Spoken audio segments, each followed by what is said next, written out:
Everyone, welcome back to my channel. আজকে সকালটা শুরু হলো দুটো পিঠে খেয়ে, কিন্তু আজকে ছিল সানডে। আর সানডে সবার ঘোরাফেরা মজা করার দিন হলেও আজকে আমাদের সানডেটা ছিল বেশ হেক্টিক, কারণ আজকে ছিল মামামের ভ্যাকসিনেশন ডে। আর এখন না সানডে কি আর মানডে কি, আমরা তো এখন কোথাও আর বেরোই না, তো রোজই প্রায় সমানই মনে হয়। আগে না বেশ সানডে করে ঘুরতে যেতাম, সেই দিনগুলো এখন খুব মিস করি। ইচ্ছে হতো হাজব্যান্ডের সাথে ঘুরতে বেরিয়ে যেতাম, কিন্তু এখন আর সেটা পারি না, কারণ এখন অনেকটা দায়িত্ব আছে, মামামের দায়িত্ব।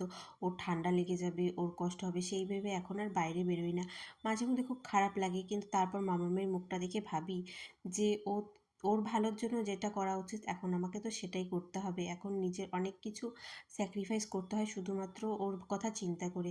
তো যাই হোক, বিকালবেলায় দেখো এই দুটো পার্সেল এসেছিলো আমার, দুটো না অ্যাকচুয়ালি একটা পার্সেলই ছিল, দুটো আমি ল্যাক্টোবুস্ট পাউডার অর্ডার করেছিলাম, তো সেগুলোই এসেছে। আর রাতের বেলায় না আমি ফ্ল্যাক্সিডের একটা লাড্ডু ট্রাই করলাম ইউটিউবে রেসিপি দেখে।